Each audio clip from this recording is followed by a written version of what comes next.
There was a moment in ancient Rome when the philosopher Epictetus, a freed slave who had once endured unimaginable cruelty, spoke these words: "We have 2 ears and 1 mouth, so that we can listen twice as much as we speak." Imagine the power of this thought, not just a reminder to listen, but a key to transforming every relationship in your life. Today, as we unravel the profound Stoic wisdom behind this simple idea, you'll discover how these ancient teachings hold the secret to forging deeper connections, diffusing conflict, and cultivating unshakable harmony in your relationships. But beware, this path demands more than just understanding. It demands action. Stay with me until the end, and together, we'll unlock the Stoic guide to love, respect, and connection.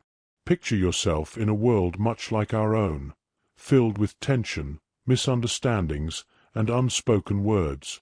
The Stoics lived in such a world, one of betrayal, political intrigue, and familial strife. Marcus Aurelius, the philosopher-emperor, ruled over an empire in chaos, yet managed to write timeless meditations on patience and kindness. Seneca, surrounded by political enemies, taught that anger is a brief madness and urged us to extend compassion, even to those who seem undeserving. They understood a truth we often overlook. The quality of our relationships determines the quality of our lives. And yet, most of us approach our relationships on autopilot, reacting impulsively, letting emotions like anger or pride dictate our words and actions. The Stoics offer another way, a higher way, a method of transforming relationships by mastering ourselves first. Let me take you to a vivid scene. The Roman Forum, bustling with life. Seneca, the trusted advisor of Emperor Nero, is approached by a young man seeking advice. This man is distraught. His friend has betrayed him, and he burns with a desire for revenge. Seneca listens calmly, then poses a question that shifts everything. Do you wish to be a slave to this anger, or shall we set you free? The young man is stunned. A slave? He hadn't considered that his anger chained him, that his thirst for vengeance held him captive. Seneca continued, "The person who has wronged you is already in turmoil. Why let their actions infect your peace?" This exchange embodies one of the greatest lessons of Stoicism, the realization that no one can truly harm your spirit unless you allow it. Relationships, the Stoics teach us, are not about controlling others, but about mastering our own minds. Imagine applying this wisdom in your own life. A co-worker undermines you in a meeting. A loved one lashes out unfairly. Instead of reacting with anger, you pause. You ask yourself, what part of this is within my control? You choose patience over fury, wisdom over pride. Now, let's turn to Marcus Aurelius, who faced betrayal even from his closest allies. In his private writings, he reminded himself of a critical truth.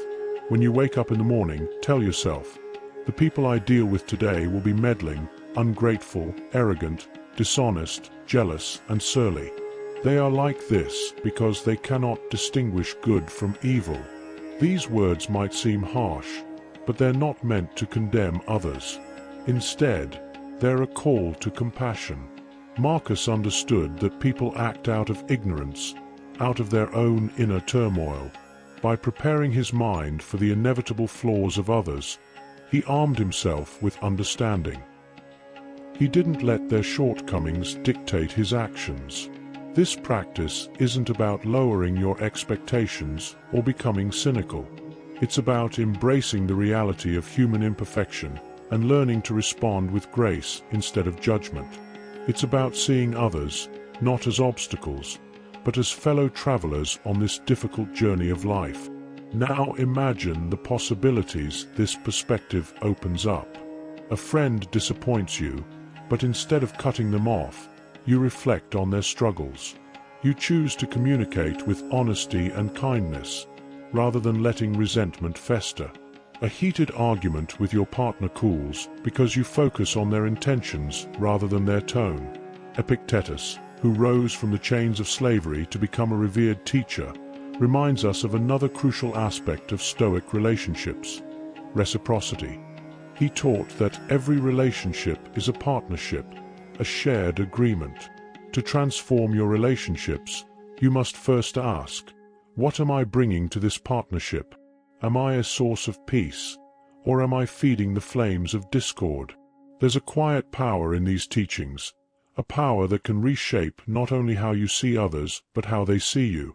When you practice Stoic principles, when you choose patience over anger, understanding over judgment, and calm over chaos, you become a person others are drawn to.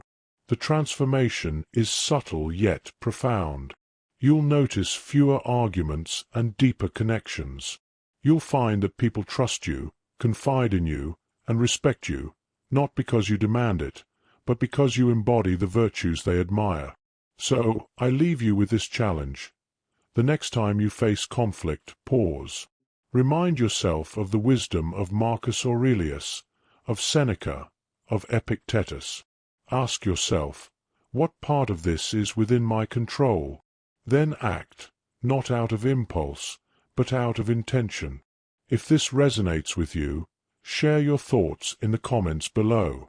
Which Stoic principle will you apply in your relationships?